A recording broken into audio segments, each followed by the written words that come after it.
Hello and welcome to today's session. I hope you're all doing amazingly well from whichever part of the world you are watching.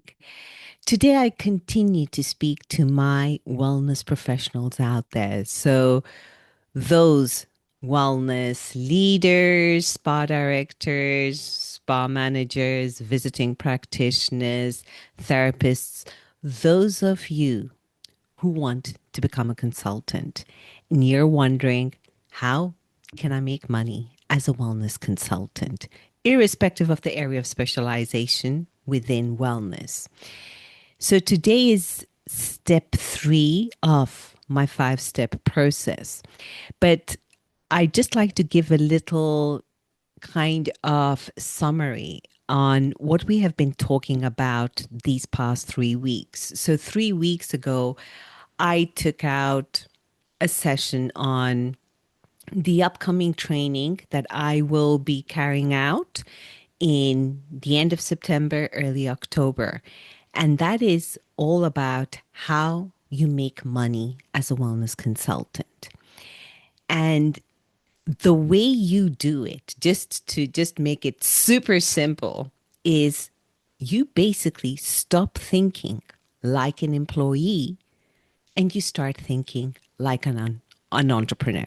That's the only way you make money as a wellness consultant. The only way you do it sustainably over many years.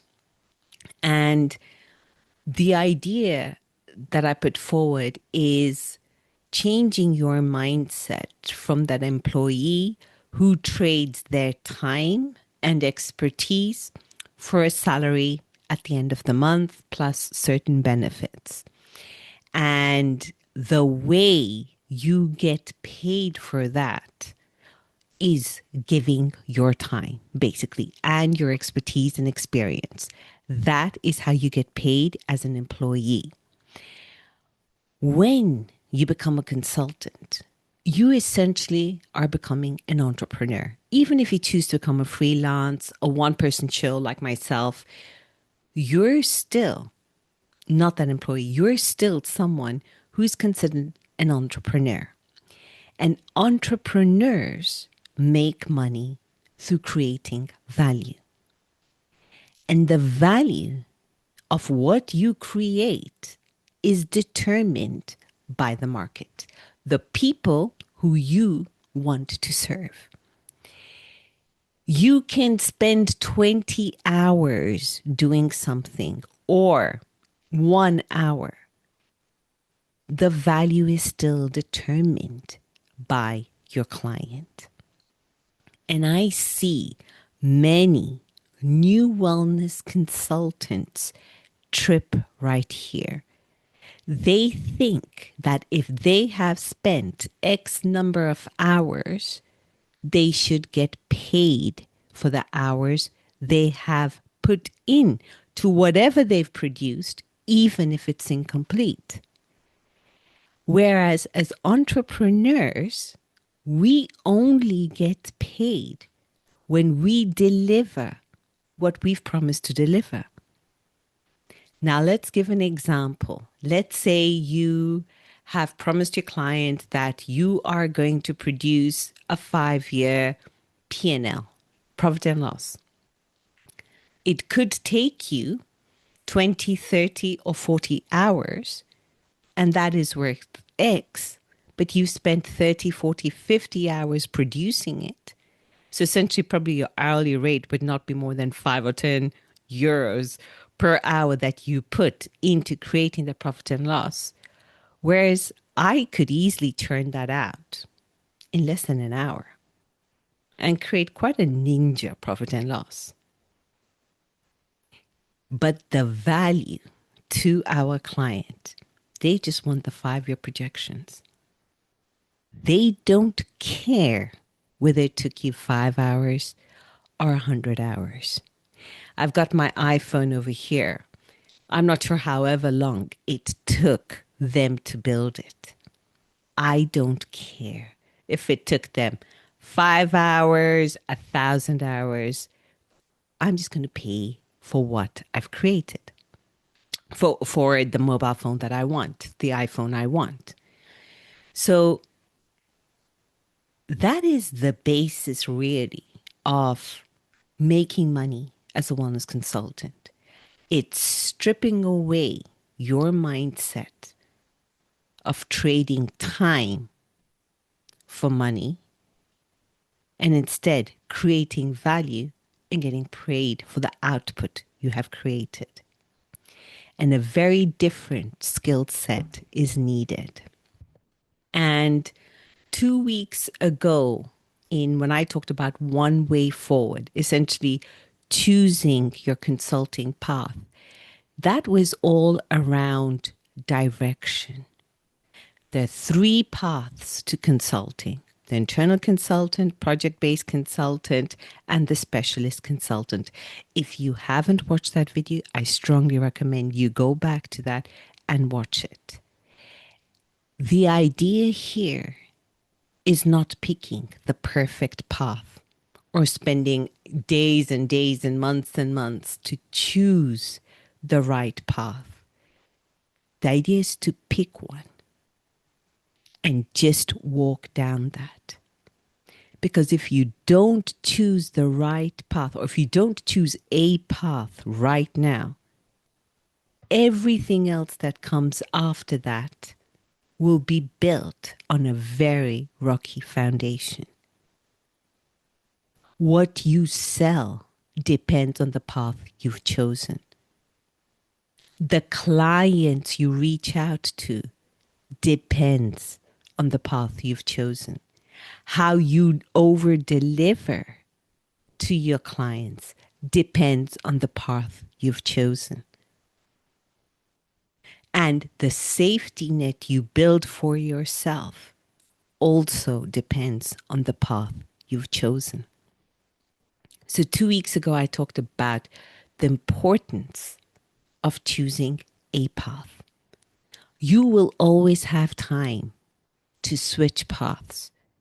The important thing is getting started, doing that first, taking that first step. And last week, I talked about doing one thing and brilliantly. So that was all about creating your signature offer. What is it that you want to do? What lights you up? And who is it that you want to serve? And in my experience, your offer, that signature offer, what you sell, has to be something that excites you, something that you love. And you have to love the people you choose to serve, that profile of client. And I think that passion and that deep desire trumps any form of expertise and skill. You can be brilliant at something or very good at it, but not want to dedicate your life to it. So it's so important to choose a part of wellness that you love doing, even if you might not be the best in it. And then go about making yourself the best in delivering it. So choosing that one thing done brilliantly. Entrepreneurship is not like being an employee. You do not have the backing of a company and labelers, and no one cares if life is lifing with you. Absolutely no one does. They can extend empathy, but they're not going to give you money just because you are going through a rough phase and you're delivering sloppy work as a consequence. There are no sick leaves as an entrepreneur. So, the things that get you up when you are tired, when life is lifing at you, is always your passion. So that's why I say, when you create your signature offer, When you are defining what you want to sell, it has to be what you want to do, what you really, really, truly want to do. Because it's that deep desire, that passion that's going to move you through the difficult days. So, if step one is all about choosing a direction, you just have to sit in the car, choose the path you're taking to the destination you want, because you ultimately want to make money as a wellness consultant. There are three paths to get there. Just choose one. It doesn't matter if it's longer, shorter. The important thing is getting to your destination.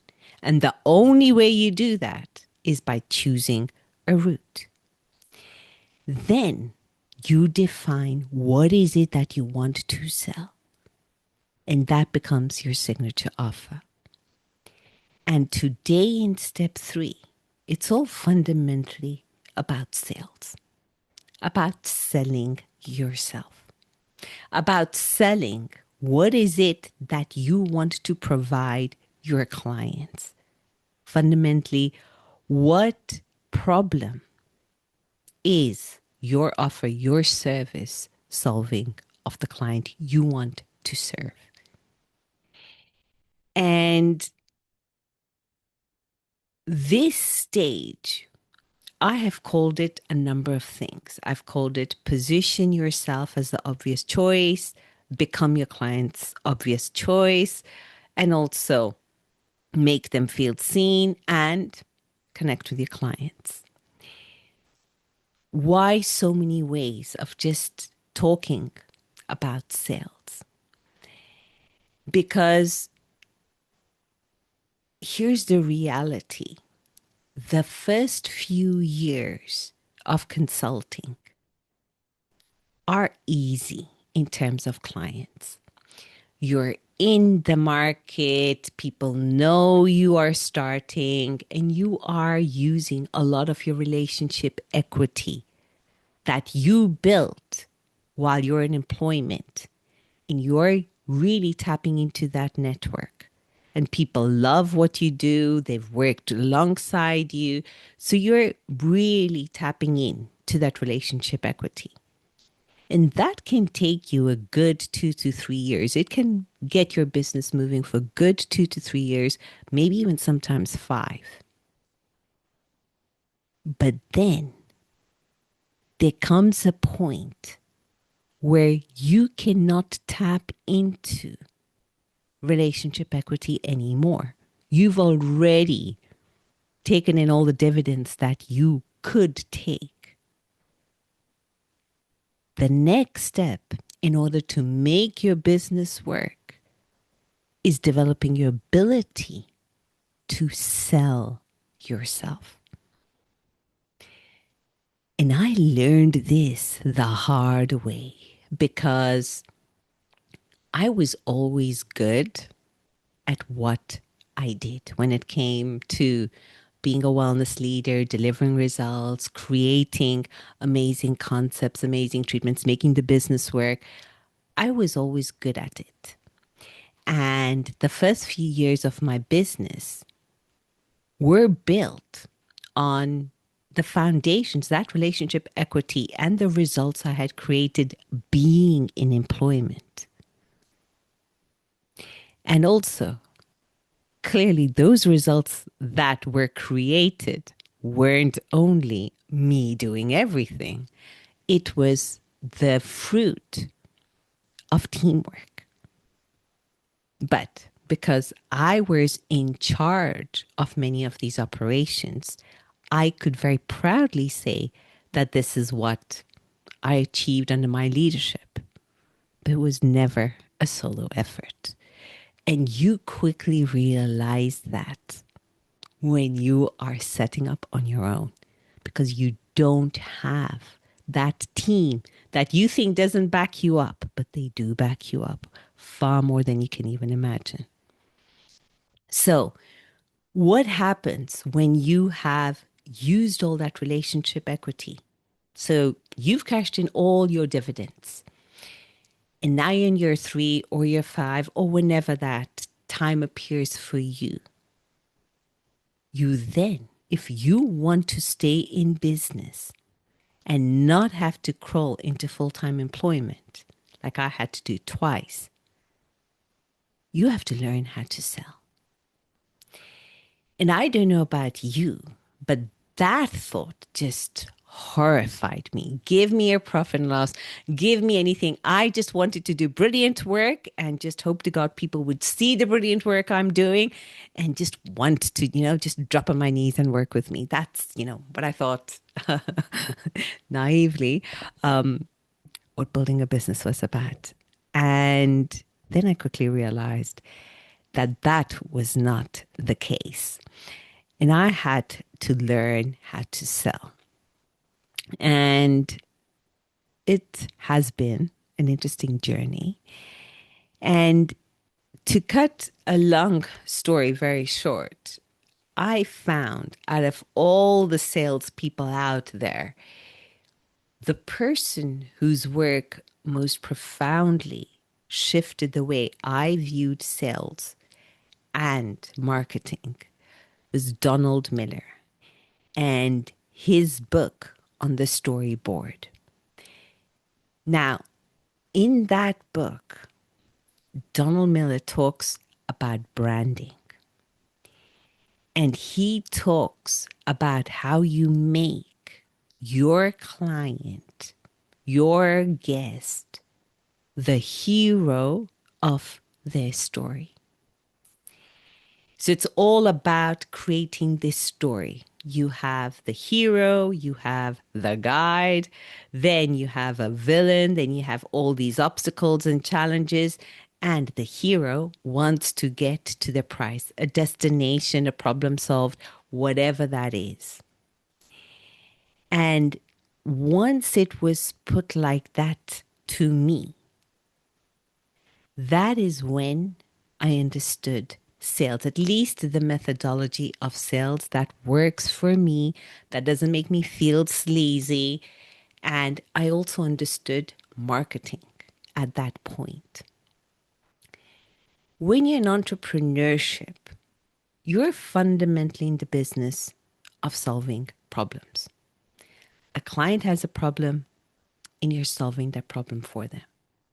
They either don't have the skill set or they want something and they don't know how to get it, which tends to be the same way. Your guests in your hotel want to feel better, want to lose weight, want to de-stress. That's a problem they have.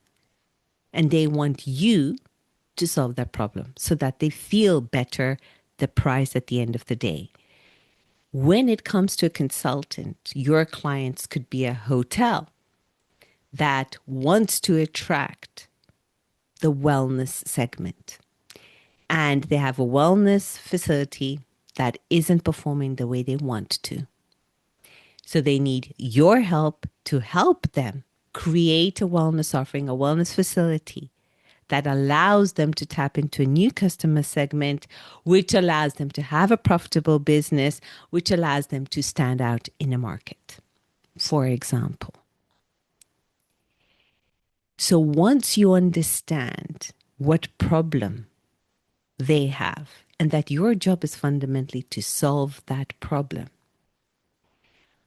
when you are marketing yourself and when you're selling yourself, you're fundamentally telling them how is it that you are going to solve their problem. You're going to explain to them what problem they have, why they're having that problem, what results they're creating because of that problem, and then what is the solution, which is fundamentally what you want to sell. Why is that the solution? What is your process, your methodology to help them get or solve that problem? And what is the result that they're going to have at the end of the day after that? So your marketing essentially becomes education, and your selling is fundamentally telling them, I understand your problem, and here is how I'm going to solve it. And here is why my solution works. And this is what happens when we use my solution. And here's a result you create as a result of following my process. And that is what I found that most profoundly changed how I approached selling and marketing myself. It's all about connecting with your client. And the only way you can connect with your client is by really studying them, by knowing, like truly knowing, what is it that they're feeling at each stage of their journey. From before purchasing with you to this whole kind of relationship of them getting into your world and that back and forth, to them signing, working with you, you delivering the results. And then once you deliver the results, you're moving on. And what they're doing after the relationship with you has ended, after you've delivered the service.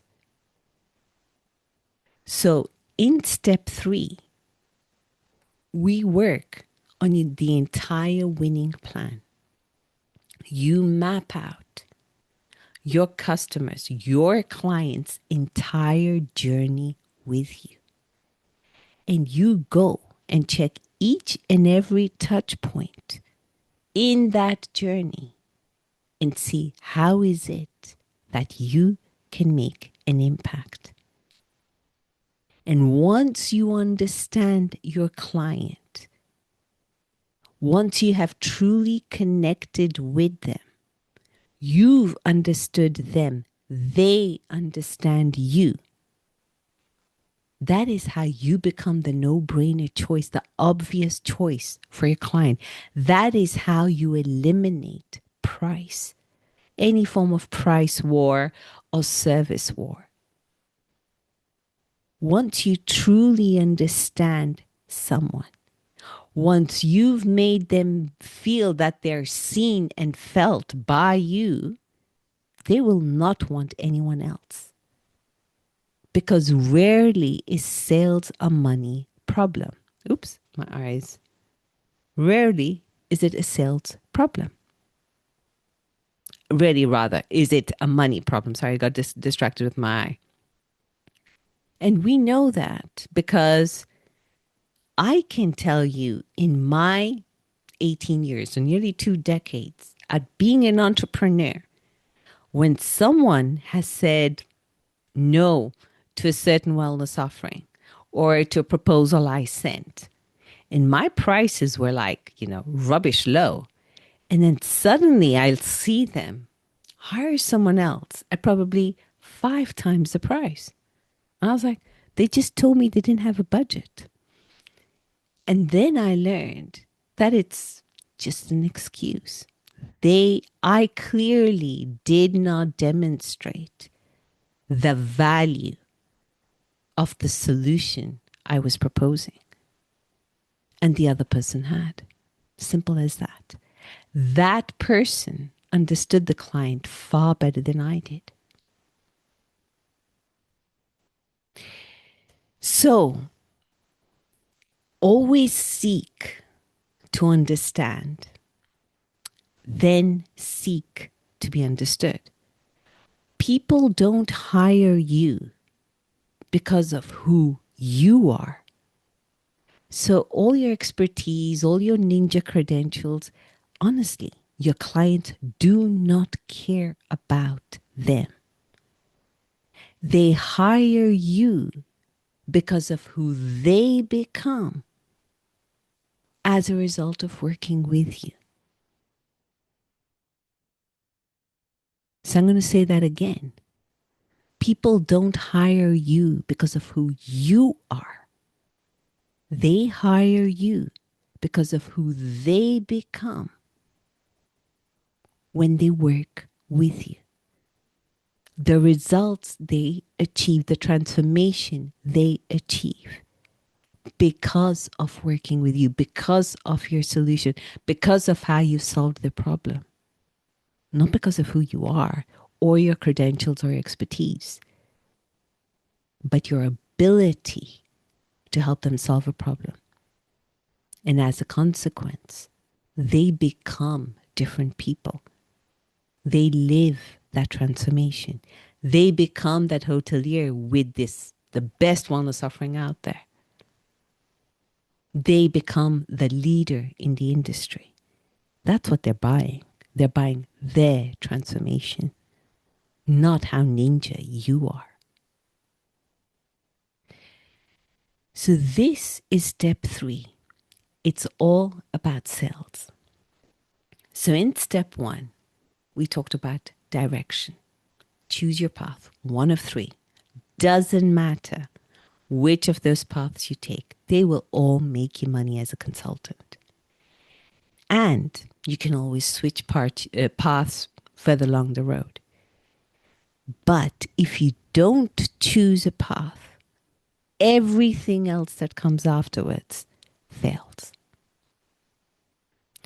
So once you've chosen a path and you're committed to it, the next step is all about your offer. It's about creating your signature offer. It's about defining what you want to sell, what moves you, and who is it that you want to serve. And once you're clear about your direction and you're clear about your offer, the next step, the step that we just went over, is all about sales. It's about connecting with your client so deeply, so profoundly, that you become the obvious choice. There is no way that anyone else can help them achieve what they want to, but you. And the only way you can do that is by mapping out their entire journey and knowing exactly where they are and meeting them where they are and bringing them to where they need to be in order for them to be ready to buy from you. Okay. Next step is all about delivery.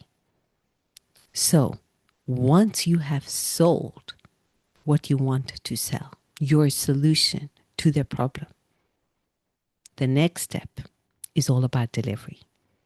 And that is what I'll be going over next week.